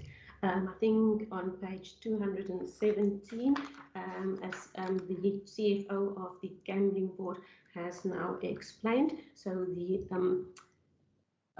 money that was paid over from the Gambling Board to ourselves and then paid over to the Provincial Revenue Fund was 686 million, and that is until the end of the financial year that was paid over to us. So there could be a difference on what they've received and what they've paid over to us with regards to the end of the financial year. Then on the questions on the, I think the HOD has responded to the question on the training spend. On the late procurement, there was a number of projects that we anticipated that we will finalize before the end of the financial year, that due to various reasons we were not able to finalize, for example, the district funding, research, procurement, planning, automation, and also the SEM reform and the IMS help desk, and some of these projects were also done for us by the Centre of E-Innovation, and we have not received, before the end of the year, we have not received all of the invoices for that. With regards to the, I think the HOD also responded to the agency services, and then the increase in computer services, as indicated, the service provider assisted us with the development of the EPS and the Western Cape Supplier Evidence Bank, and that is why that increased. On the irregular expenditure, so that's page 231, you will see that the irregular expenditure did not increase to 3 million in the 1920 financial year, because you will see that the balance was from the 1819 financial year was transferred as an opening balance to the 2019-20 financial year, because those irregular expenditure was not condoned. I can also indicate that the amount of 1879 related to the current financial year, or the 1920 financial year, was just a carry through of the previous irregular expenditure, because in the previous financial year, the non-compliance to Treasury Regulation 16A3, and that is the advertisement of the bid for 21 days. Unfortunately, due to human error, it was only advertised for 17 days, but the contract was over a period of 2 years. So the expenditure that was incurred in the 1920 financial year was now again indicated as irregular expenditure. But as the HOD said, and I'm very glad to report that there was really no new irregular expenditure that the AG picked up in the 1920 financial year.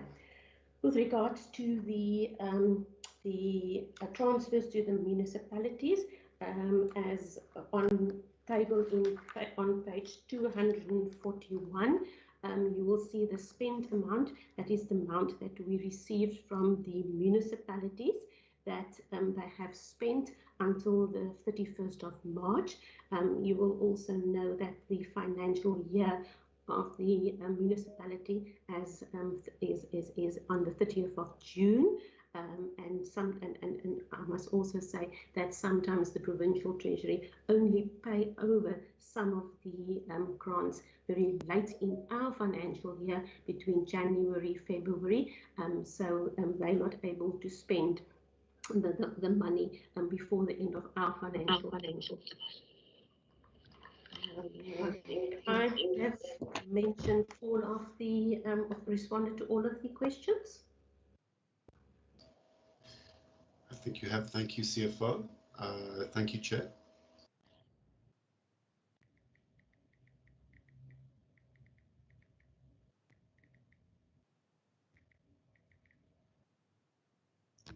Before I give Honorable Batman, can we get back to Mr. Bennett? Thank you, Chair. I'm not sure if whether you can hear me now. Yes, yes, loud and clear. Okay, thank you, Chair. In respect of Apologies for that.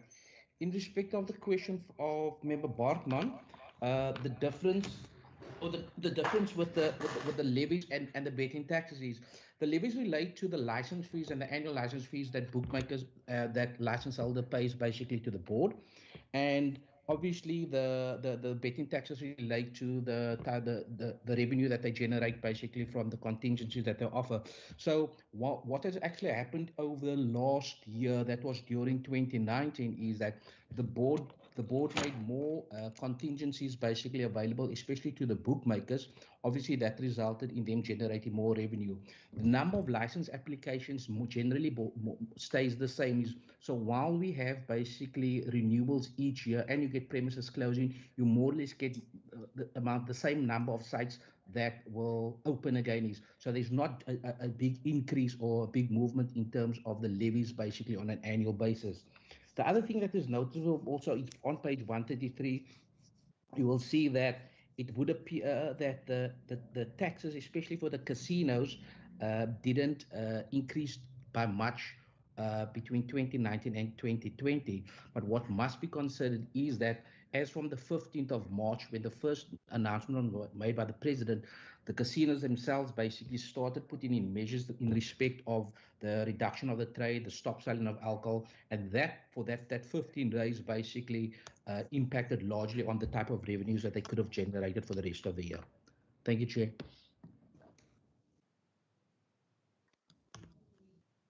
Thank you, Mr. Bennett. And the legal manager. Thank you, Chair. Good afternoon to the honourable members and the chairperson and all attendees. On the question of the legal fees, yes, we indeed budget in the legal fees budget, inclusive of that 2 million rand, as indicated by Ms. Siva. We do budget for both the board's own legal fees, but included in that is provision for any adverse ruling by the court against the board and the board possibly being liable for the legal fees of the other side if the court were to rule as such where there was a finding against the board. So it is included. Thank you, Chair. Thank you very much. Miss Siwa. Chair, just further to Member Bartman's question, on page 133 of the annual report, a question as to why the levies for the horse racing decreased since last year. Member, if you look on page 145 of the annual report, we have a prior period error which deals with overpayment of license fees to Provincial Treasury. So in prior years, we actually paid over monies that was due to the board, we paid to PT. So in the current year, we corrected that amount. So that's why in 2020, you have 360,000 versus 2019, 1 million rand. And that is the reason for the decrease. And there's actually no correlation between the taxes that you generate in terms of horse racing versus the license fees, which is basically a fixed fee that they need to pay on an annual basis. Thank you, Chairperson. Thank you very much, Mrs. Siwa. Honorable Bartman. Thank you, Chair. That did clarify quite a bit. I do have some follow-up questions, though, if you would allow me. Yes. Okay. To Provincial Treasury firstly. So the debt to SARS was written off. But why was it your opinion that they owed us 33,000? What? Because to go to and fro about 33,000 for 10 years, I know it's also based on principle usually, but I just wanted to find out why exactly did they owe us 33,000? And then Ms. Smith, and I'm going to jump now between the Western Cape Gambling and Racing Board annual report and the Provincial Treasury's one. Okay. On page 134 of the board's annual report. Okay. So obviously we see there note 23 that 693 million, just a little bit more than that, was collected in total. Okay. So I get the difference that the board gave me about the 690 and the 693, that 3 million is still payable to Provincial Treasury. I get that. But then there in note 23, you'll see in the board's books, it says total collected distributable to, and then there's 3 names: Provincial Government Western Cape, South African Responsible Gambling Foundation, Kenilworth Racing. And there it says total collected distributable to provincial government is 670 million rand, maybe just a little bit over, which brings it to about 671. Then when you go to Provincial Treasury's books on page 217, under note 2.5, cash received not recognized, 2019-2020 Western Cape Gambling and Racing Board, and obviously Provincial Treasury is the conduit to the Provincial Revenue Fund. And it says the amount paid to Revenue Fund, 668 million, just a little bit over that. So between that amount in Provincial Treasury's books and the amount in the Western Cape Gambling and Racing Board's book, there's a 2 million rand difference. Now, obviously, I am not an accountant and I'm not an auditor. So if there is somewhere in the books that you could show me where that extra 2 million is, because maybe it was used for something, please do let me know. But the way I'm reading it, the amount paid to the Provincial Revenue Fund and the amount paid from the board to Provincial Treasury is different. So did Provincial Treasury keep like a commission or something? But Chair, I just need a little bit of clarification, please. Thank you.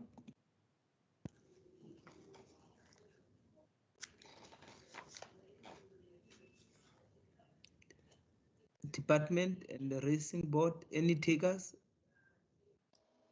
Thank you, Chair. I was just waiting. We're not going to take further questions. Let's see the CFO first. Let's give the CFO first. It looks like the hand is up, or you want to go for it, HOD? No, I'm very happy to let the CFO go. I was going to hand over to my CFO on the SARS debt, on the SARS debt matter as well. Okay. Chair, if I may, to Member Bartman's question. Member Bartman, you have to remember that there is a difference in recognition. The board recognize or we compile our financial statements based on GRAP versus the department which compiles their financial statements on the cash basis. So there will, like the CFO of PT said, there will be differences, timing differences, because let's say, for example, we receive taxes at the end of March, but we only pay it to PT in the next financial year. So there may also be timing differences between when they recognize it and we recognize it in our financial statements. To my knowledge, PT does not take commission on the taxes that we collect, neither does the board. So we will definitely be able to account for the 2 million. It is somewhere in my financial statements, and I am unable to unfortunately tell you, look on page this and that, and these the 2 million. But what I can tell you is, due to the difference in accounting frameworks, that may speak to that issue, and also the timing difference as to when we receive money and when we actually pay it over. Thank you.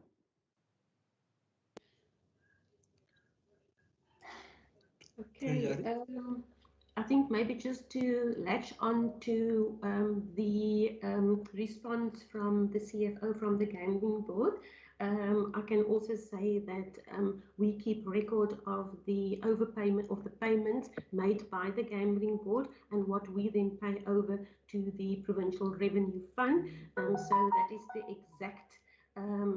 that is the exact amount that we received from the Gambling Board. And I think, as Zoe has indicated, there could be a difference between what they actually received and the timing when they paid over the amount to the Provincial Treasury and then to the Provincial Revenue Fund. Yeah, Honourable Bartman, with regards to the tax debt from SARS, I think it was just the difference between our reconciliations and then the reconciliation of SARS. and as if I've indicated, it dated back 10 years, 10 years, and we were unable to get the specific documentation. And I must also say that it was prior to my time, so I don't have all of the information what happened in that specific period.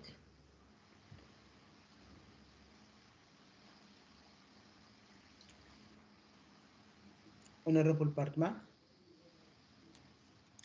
Thank you, Chair. Chair, regarding the SARS money that we had to write off, Jana, I think all I can say is the house always wins. And regarding the timing differences in the accrual standards, okay, I get that now. Can the CFO just quickly indicate to me then who is on the MSCS standard and who is on accrual?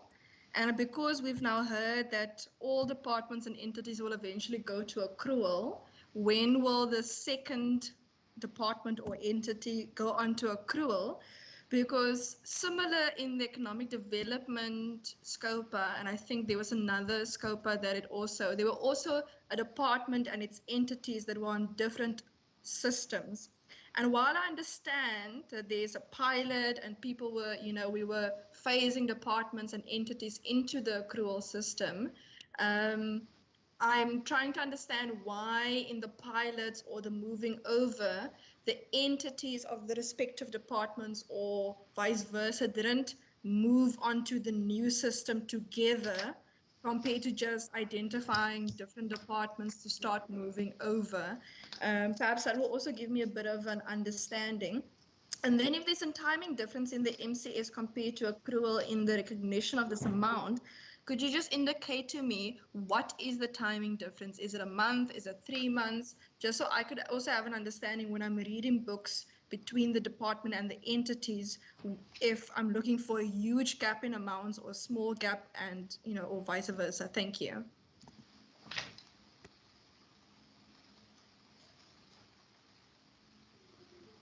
CFO. Chair, if I may, I don't know if I will be able to completely answer Member Boardman's question. The Western Cape Gambling Board applies GRAP, so we are using the accrual basis, and then Provincial Treasury uses the modified cash basis. The time difference may be a month when it comes to casinos. For example, their tax period is 30 days, but then we also have weekly taxes. Remember, the CEO just helped me now. On page 144 of the financial statements, we actually included the reconciliation of the accounts payable as a result of the collection of taxes. So I don't know that there you can see, for example, we have a reconciliation of accounts payable as a result of the collection of taxes, and you have the reconciliation for what we still need to, the carrying amount of receivables. So there you will see, for example, taxes and levies paid to the principal was 668. Let me just see, 618,998, and paid to the principal was 666,378. So that is more or less, if I listen to your question, what the department disclosed in their financial statements, member. There may still be a little bit of difference, but that can be maybe like a week or two timing differences, and I don't know if that, I can't speak to as to when the departments will move to GRAP, and unfortunately, I think that is something PT needs to speak to. Thank you. Thanks, Mrs. Sewa. Chair. Yes, perhaps on that broader issue, we can ask either the DDG Governance and Asset Management, Ms. Kantana, or Mr. Hadin, because that's a broader accounting reform issue. The modified cash standard that we are on is something that is evolving, as has been mentioned, but they can talk to that in more detail. It's more of a policy question. Jalinda or Aziz? Good afternoon, members. Good afternoon, Chair. That's actually a difficult question to answer, because I think a lot of it also has got to do with our current systems that we are using on the provincial side, and we are still with our legacy systems, and so a lot of these things are interrelated, and so it's difficult to answer when exactly we'll be moving to work. I don't know if Aziz wants to come in, but yeah. Okay. Thank you, Chair. And Ms. Cantana has exactly indicated what the complications are of moving both the modified cash standard or moving the modified cash standard to an accrual accounting. For Ms. Bartman, the modified cash standard was implemented in 2012, 2013, and on an annual basis, more notes are added to move it to accrual. The intention of National Treasury was within a period of 5 years to move over to accrual from 2020. But we do also realize that because you are doing a whole-scale moving all of the departments in the entire country to a new system, the IFMS first has to be online. And the IFMS has been on the card since 2007. We're now sitting in 2021. There are still no indications that we are moving anywhere quickly with IFMS, and until that that skeleton or that framework for IFMS is in place, we don't foresee any of the departments moving to full accrual because you need the infrastructure to be in place. Thank you. Thank you very much. Thank you, HOD. Thanks, HOD. Oh, no. So, honorable members. It deals with the chairperson. I think you've got it from the involved professionals here. I'll answer. Thanks. Honorable members, any further follow-ups? The absence of further follow-ups. The audit committee of the department, are there any issues you would like to raise? Nothing, thank you, Chairperson. I think Provincial Treasury has answered it very clearly and extensively, all the questions raised. Thank you. Audit committee of the Gambling Board. Thank you, Chair. I think the board has covered the questions quite comprehensively. So thank you, Chair, and thanks for the opportunity. Thank you very much, Mr. Patton. AG? Thank you, Chairperson. I think from our side, we just want to say to both the department and the Gambling and Racing Board, we endeavour to continue the relationship with them and provide any support that we can. And thank you also for being part of the session. Thank you, Chair. Thank you. HOD from your side? Chair, I think it would be remiss of me not to note the importance of both these oversight structures, such as this committee, but also the independent oversight structure of the Auditor General, and of course the sterling work of our own audit committee in assisting the Provincial Treasury to maintain very high standards of governance. So a very big thank you to them, and of course to the team in the department who work tirelessly. Thank you. Thank HOD. Chairperson? Honourable Chair, thank you. I could just echo the words of my colleague, Mr. Savage, with regards to the support of the audit committees, the external auditors, and then also thank you to PAC and Scofield for their oversight roles, which is very valuable in the guidance for the entity. We will continue to live up to the standards that we have set for ourselves, and we hope that when we engage with you in a year's time, It won't be an audit with an unqualified audit, but that we'll be able to present you with the clean audit. Those are the standards that the Western Cape Gambling and Racing Board strive towards, Chair. So once again, thank you. And I'd also like to take this opportunity to thank the executives. Chair, they work very hard and smart to achieve these things. And it's not always possible to see when you have this particular curveballs. I'm particularly referring to GRAP 109. There has been no standard or any measure before that this could be dealt with in that manner, but they've dealt with it very well, and similarly with the deviation and the relationship between the executives and the audit and the manner in which these things were dealt. We were the board is very happy with that. So with that, thank you to everybody, Chair. Thank you very much, Chairperson.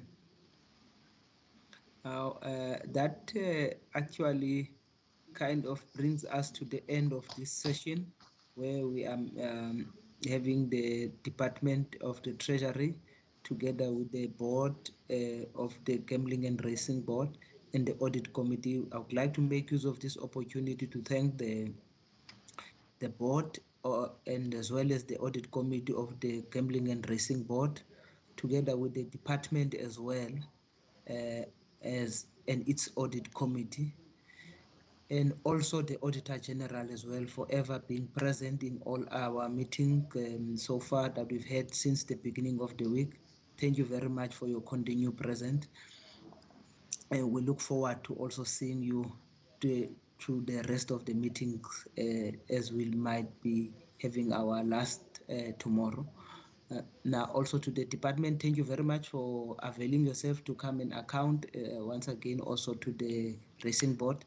Most of the questions that we were asking might be have looked and sounded very difficult, but believe you me, it's not intended to trick you or to catch you out, but it's just us performing our responsibility and duty to hold those that we are supposed to hold accountable. So thank you very much for your cooperation in that regard.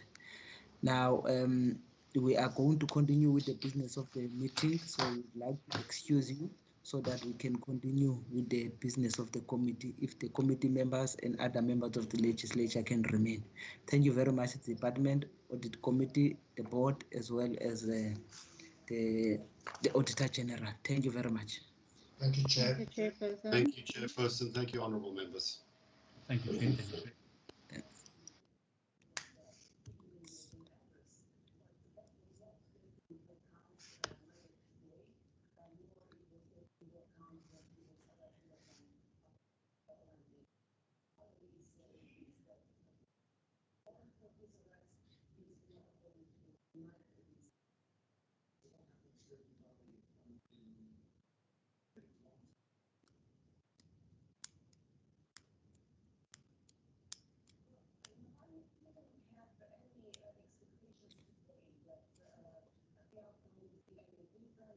Okay, honorable members,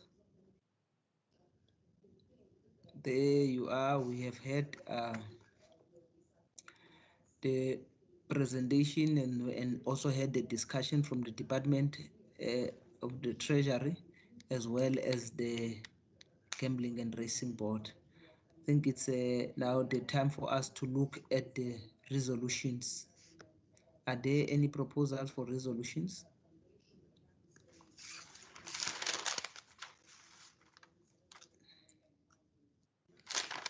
Honorable Nkondlo. Yes, Chair. I think the information that the department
you.